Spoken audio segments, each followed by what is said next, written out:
میرے محترم بھائیوں، آج ہم ایک ایسے موضوع پر بات کریں گے جو ہر اس دل کے لیے ہے جو کسی نہ کسی درد میں مبتلا ہے، جو دل کسی نہ کسی تکلیف سے گزر رہا ہے، جو پریشان ہے، جو تنہا ہے، جو مایوس ہے، جو آج بھی کسی نہ کسی امید کی تلاش میں ہے، اور وہ موضوع ہے اللہ کبھی تنہا نہیں چھوڑتا۔ ہاں، آج کے ہمارے سبق کا عنوان ہے کہ اللہ کبھی بے یار و مددگار نہیں چھوڑتا۔ وہ جو رب ہے جو 70 ماؤں سے بھی بڑھ کے محبت کرنے والا ہے، جو رات کے اندھیرے میں تمہاری سسکیوں کو سنتا ہے، جو دل کی ٹوٹ پھوٹ کو جانتا ہے، جو خاموش دعا کو بھی سنتا ہے جسے زبان نے ابھی ادا بھی نہیں کیا، جسے زبان ابھی ادا بھی نہیں کر پائی، اور جو گنگوں کی دعا کو بھی سنتا ہے۔ جب ساری دنیا چھوڑ دے، جب اپنے پرائے چھوڑ دیں، عزیز و اقارب، دوست، رشتہ دار سب چھوڑ دیں، تو میرا اللہ تمہیں تھام لیتا ہے۔ جب سب راستے بند ہو جائیں، ہر ایک چھوٹا بڑا راستہ بند ہو جائے، تو میرے محمد کا رب اپنی رحمت کا دروازہ تمہارے لیے کھول دیتا ہے۔ وہ کہتے ہیں نا، جب کوئی ہاتھ اور ساتھ دونوں چھوڑ جاتا ہے تو پھر اللہ تعالیٰ انگل پکڑنے والا کوئی نہ کوئی بھیج ہی دیتا ہے۔ اللہ کا قرآن کہتا ہے، حضرت یونس علیہ السلام کو یاد کرو۔ حضرت یونس علیہ السلام مچھلی کے پیٹ میں تھے، اندھیرا ہی اندھیرا تھا، پیٹ کے اندر تاریکی ہی تاریکی، نہ زمین نہ آسمان، نہ آواز نہ روشنی، تاریکی ہی تاریکی ہے، اندھیرا ہی اندھیرا ہے۔ لیکن حضرت یونس علیہ السلام نے دل سے صرف ایک جملہ کہا، ایک جملے کے اندر رب کو پکارا، کہا لا الہ الا انت سبحانک انی کنت من الظالمین۔ بس اتنا کہنا ہی تھا، رب نے فوراً جواب دیا، فوراً رہائی دی، فوراً رحم کیا۔ جی میرے بندے، بول، کیا بولتا ہے؟ تیرا رب تیری آواز سن رہا ہے۔ جوانو، ایک بار کہہ کے تو دیکھو، یا اللہ میں تھک گیا ہوں، اللہ میں تھک گیا ہوں، مجھے تھام لے۔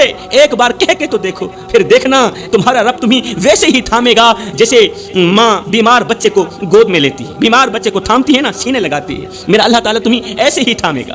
زندگی میں کبھی بھول کر بھی یہ نہ سوچنا کہ تم اکیلے ہو، نہ نہ نہ، زندگی میں کبھی بھول کر بھی یہ نہیں سوچنا کہ تم اکیلے ہو، تم تنہا ہو۔ نہیں، اللہ ہمیشہ تمہارے ساتھ ہے، اللہ تمہارے ساتھ ہے۔ وہ تمہیں آزماتا ہے، آزماتا ضرور ہے لیکن چھوڑتا نہیں ہے۔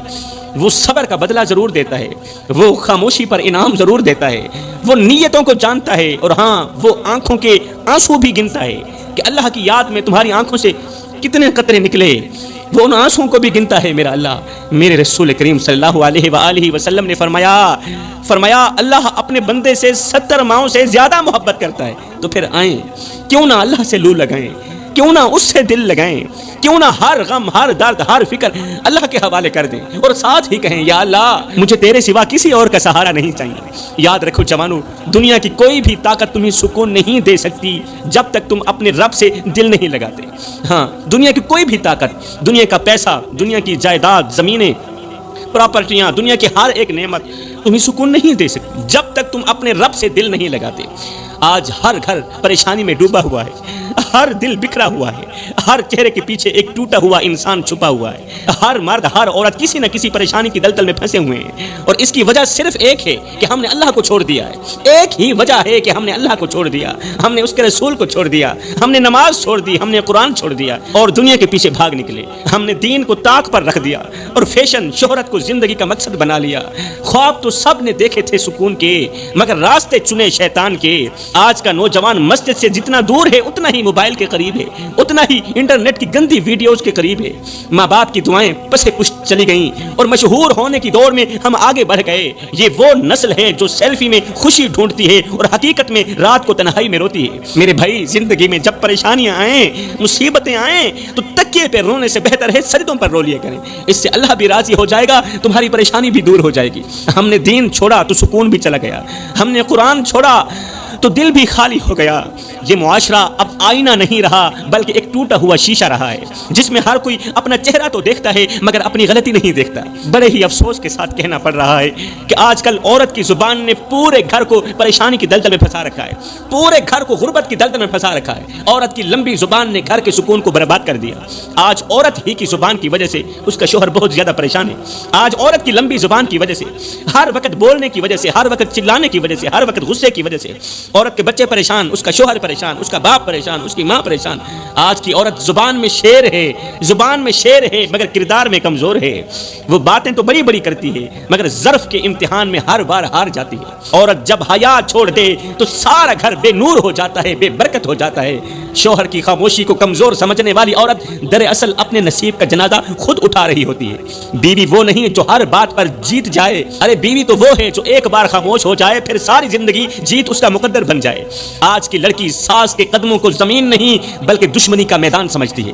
جو بیوی گھر کو میدان جنگ بنا دے وہ ماں بن کر بھی صرف زخم ہی دیتی ہے، سکون نہیں دیتی۔ وہ ماں کیوں نہ بن جائے، وہ 5 بچوں کی ماں کیوں نہ بن جائے۔ جو بیوی گھر کو میدان جنگ بنا دے وہ ماں بن کر بھی صرف زخم ہی دیتی ہے، وہ ماں بن کر بھی شوہر کو صرف دکھ ہی دیتی ہے۔ یاد رہے میری قوم کے نوجوانوں، یہ زبان جب آگ بن جائے تو رشتہ راکھ بن جاتا ہے۔ شوہر کماتا ہے، تھکتا ہے، برداشت کرتا ہے اور بیوی شکایتوں کا پنڈورا کھول دیتی ہے۔ جس عورت کو شکایتیں زیادہ اور شکر کم آتا ہو اس کے گھر میں کبھی برکت نہیں آتی، رحمت کے فرشتے اس سے روٹھ جاتے ہیں۔ عورت اگر حوصلہ بن جائے تو کمزور شوہر بھی پہاڑ بن جاتا ہے، اور اگر عورت کی زبان لمبی ہو جائے تو طاقتور مرد بھی ٹوٹ جاتا ہے۔ کیوں؟ عورت کی زبان نے طاقتور مرد کو بے مرد بنا دیا، کمزور بنا دیا۔ یاد رکھو عورت کے 2 کردار ہوتے ہیں، یا تو جنت کی کنجی یا جہنم کا دروازہ۔ فیصلہ صرف عورت کے الفاظ کرتے ہیں، فیصلہ صرف عورت کی زبان کرتی ہے۔ آج ہمارا گھر اس لیے پریشانیوں کی دلدل میں ڈوبا ہوا ہے کیونکہ ہم نے اپنے سکون کے لیے دوسروں کا جینا حرام کر دیا۔ ہم نے اپنے آرام کی قیمت پر دوسروں کی نیندیں چھین لی ہیں۔ یہ جو ہماری دعائیں رک گئی ہیں نا، یہ جو ہماری دعائیں قبول نہیں ہو پا رہی، یہ ہمارے ظلم کا جواب ہے۔ ہم نے زبان سے لوگوں کے دل توڑے، رویے سے ان کے خواب بکھیرے، جو مسکرانے آئے تھے انہیں روتا ہوا واپس بھیج دیا۔ ہم نے ان کے سینے پر خنجر چلائے، ہم نے دکھی لوگوں کے سینے پر خنجر چلائے اور پھر رب سے امید کی کہ ہماری دعائیں آسمان پر بھی پہنچے۔ یہ تو ہو بھی نہیں سکتا بیٹے۔ ہائے جنہیں ہم نے زمین پر روند ڈالا وہی ہمارے نصیب کے دروازے بند کر گئے۔ ہم نے اپنے فائدے کے لیے رشتوں کا خون کیا، انا کی آگ میں محبتوں کو جلایا۔ جو ہاتھ دعا کے لیے اٹھنے تھے وہ بد دعا بن کر واپس پلٹ گئے۔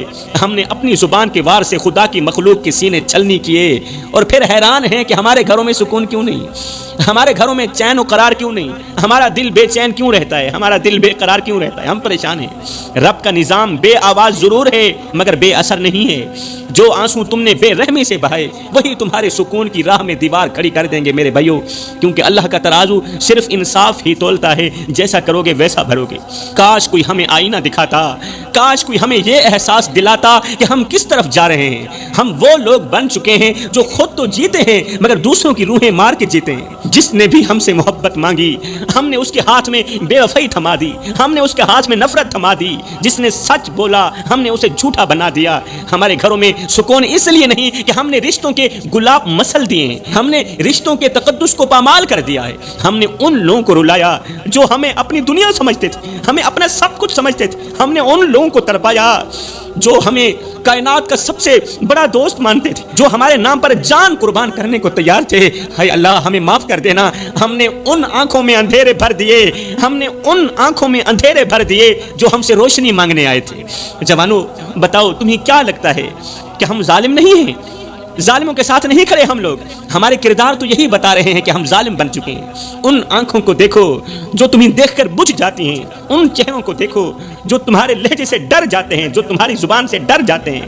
ہم نے سب کچھ پایا مگر وہ دل کھو دیا جو کبھی ہمارے لیے دعا مانگا کرتا تھا، جو دل کبھی ہمارے لیے دعا مانگتا تھا اور جن دعاؤں سے ہمیں سکون ملتا تھا، ہمیں قرار ملتا تھا، ہم نے وہ دل کھو دیا۔ اب نہ کوئی ہاتھ اٹھاتا ہے ہمارے لیے، نہ کوئی لفظ نکالتا ہے ہمارے لیے، نہ کوئی دعا کرتا ہے ہمارے لیے، کیونکہ ہم دھوکے باز ہیں، کیونکہ ہم فراڈیاں ہیں۔ بس وہی آنکھیں رہ گئی ہیں، اب صرف وہی لوگ باقی رہ گئے ہیں جو آج بھی نمازوں کے دوران، دعاؤں کے دوران ہمارا نام لے کر روتے ہیں، تڑپتے ہیں، ہمیں بد دعائیں دیتے ہیں۔ آج کی لڑکی کو حیا سنبھالنی نہیں آتی مگر بال سنوارنے آتے ہیں۔ جو بیٹی اپنے باپ کے سامنے بیٹھ کر موبائل میں غرق ہو، جو بیٹی اپنے بھائیوں کے سامنے بیٹھ کر ٹک ٹاک میں غرق ہو، ارے وہ بیٹی نہیں، وہ تو تماشا ہے۔ وہ بیٹی کہاں ہے؟ وہ تو تماشا ہے۔ اب بیٹی کو دعا کی نہیں ڈرامے کی تسلی چاہیے۔ اب تمہاری بیٹی کو قرآن کی نہیں، اللہ ماشاءاللہ ہر بیٹی کی بات بھی نہیں کر رہا، اب بیٹی کو قرآن کی نہیں، اب بیٹی کو نماز کی نہیں، اب بیٹی کو کامیابی کی نہیں، اسے ڈرامے کی تسلی چاہیے، اسے فلم کی تسلی چاہیے، اسے کہانی کی تسلی چاہیے۔ رات بھر انٹرنیٹ پر لڑکوں سے باتیں کرتی ہے، صبح ماں سے بدتمیزی کرتی ہے، دوپہر کو باپ کی نافرمانی کرتی ہے۔ ایسی بیٹی کو رب کی رحمت نہیں رب کا عذاب ڈھونڈتا ہے۔ اور ایسی بیٹی رحمت نہیں ہوتی، ایسی بیٹی تو زحمت ہوتی ہے۔ سنو، جو لڑکی کسی اور کی محبت میں رب کی محبت کو چھوڑ دیتی ہے نا، پھر رب اسے ایسا انجام دکھاتا ہے، ایسا انجام دکھاتا ہے کہ اسے محبت بھی نفرت لگنے لگتی ہے، پھر وہ محبت کو نفرت سمجھتی ہے، پھر کسی اور سے محبت نہیں کرتی۔ پوری رات ٹک ٹاک پر غیر محرم مردوں کو اپنا جسم دکھانے کے بعد صبح کہتی ہیں جی ہماری دعائیں قبول نہیں ہوتی، ہمیں لگتا ہے اللہ ہم سے ناراض ہو گیا ہے۔ آج کل ہمارے گھروں میں بہت زیادہ پریشانیاں ہیں، مصیبتیں جان بھی نہیں چھوڑ رہی، پریشانیاں جان بھی نہیں چھوڑ رہی۔ پیر صاحب کوئی تعویذ دو نا، کوئی دوا دو نا۔ میرے رسول کریم صلی اللہ علیہ وآلہ وسلم نے فرمایا سب کچھ کرنا مگر یہ 3 گناہ کبھی نہ کرنا، یہ 3 گناہ تمہیں جیتے جی مار دیں گے۔ تم سانسیں تو لیتے رہو گے مگر سکون نہیں پاؤ گے، چہرے پر ہنسی تو ہوگی مگر تمہارا دل قبر سے بھی زیادہ تاریک ہوگا۔ پوچھا گیا یا رسول اللہ سونیا جلدی بتائیے نا وہ کون سے 3 گناہ ہیں؟ فرمایا پہلا گناہ ماں باپ کی نافرمانی۔ فرمایا جس نے ماں کی بات کاٹی، جس نے باپ کی بات کاٹی، اس کی قسمت رب نے خود کاٹ دی اور جڑ سے کاٹ دی۔ جس کی زبان سے بوڑھے باپ کے لیے سخت الفاظ نکلے، اس کی دعائیں آسمان تک نہ پہنچی۔ ماں کی آنکھوں سے گرنے والا آنسو تمہاری پوری نسل تباہ کر سکتا ہے۔ خدارا اپنی نسلوں کو بربادی سے بچاؤ، تباہ کرنے سے بچاؤ۔ ماں کی آنکھوں سے آنسو مت نکالو۔ باپ کی خاموشی اگر بد دعا بن گئی تو تمہاری دعاؤں کو آسمان پر پہنچنے کا راستہ ہرگز نہیں ملے گا۔ جس نوجوان کی رات ماں کی فکر کے بغیر گزرے اس کی صبح کبھی روشن نہیں ہوتی۔ اللہ اکبر۔ میرے رسول کریم نے فرمایا دوسرا گناہ اللہ کے ساتھ کسی کو شریک نہ ٹھہرانا۔ مر جانا مٹ جانا، اللہ کے ساتھ کسی کو شریک مت ٹھہرانا۔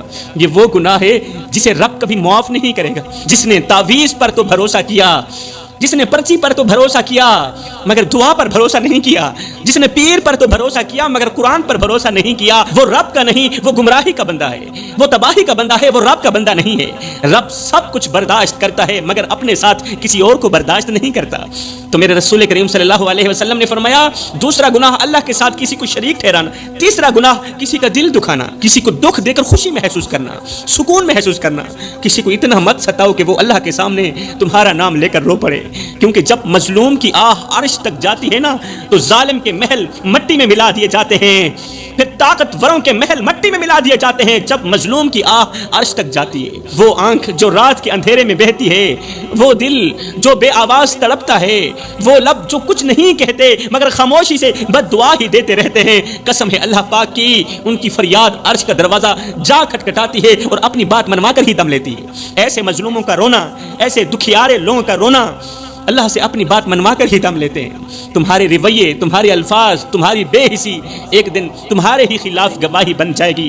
اس سے پہلے کہ کسی کی سستی تمہارے لیے لعنت بن جائے فرمایا رک جاؤ، سنبھل جاؤ، اس سے پہلے رک جاؤ، سنبھل جاؤ، کیونکہ جو رب تمہارے دلوں کے حال جانتا ہے وہ مظلوم کے دل سے نکلی ہوئی آہ کو بھی جانتا ہے۔ کسی کو دکھ دے کر، کسی کو درد دے کر تجھے کیا لگتا ہے کہ تو ساری زندگی ایسے ہی مسکراتا رہے گا؟ نہ بندے نہ، بس وقت کی الٹنے کی دیر ہے، تیری باری بھی دور نہیں ہے، اس لیے کہ زندگی کے کسی نہ کسی موڑ پہ اپنا کی آخر بھگتنا ہی پڑتا ہے۔ تو فرمایا اگر تم چاہتے ہو کہ تمہارے گھروں میں رزق کی بارش برسے، رحمت کی بارش برسے، دولت کی بارش برسے، تو اپنے اخلاق بارش جیسے کر لو۔ فرمایا اگر تم چاہتے ہو کہ تمہارے گھروں میں رزق کی بارش برسے تو اپنے اخلاق بھی بارش جیسے کر لو، نرم کر لو، نفع دینے والے کر لو، ٹھنڈک پہنچانے والے کر لو، سکون دینے والے کر لو۔ رزق صرف ہاتھ کی محنت سے نہیں، دل کی نرمی سے بھی ملتا ہے، پیار سے بھی ملتا ہے۔ ہاں صرف محنت سے نہیں ملتا۔ رزق مانگنے سے پہلے دل سے حسد، زبان سے تلخی اور آنکھوں سے حرص کو نکال دو، کیونکہ جو شخص دوسروں کے لیے آسانیاں پیدا کرتا ہے اللہ اس کے لیے رزق کے ساتھوں کے ساتھ دروازے کھول دیتا ہے۔ تو فرمایا اگر تم بھی چاہتے ہو کہ تمہارے گھروں میں رزق کی بارش برسے تو فرمایا یہ 3 گناہ کبھی نہ کرنا۔ نمبر 1 ماں باپ کو دکھ مت دینا، نمبر 2 شرک نہ کرنا، ہاں شرک نہ کرنا، نمبر 3 کسی کا دل مت دکھانا۔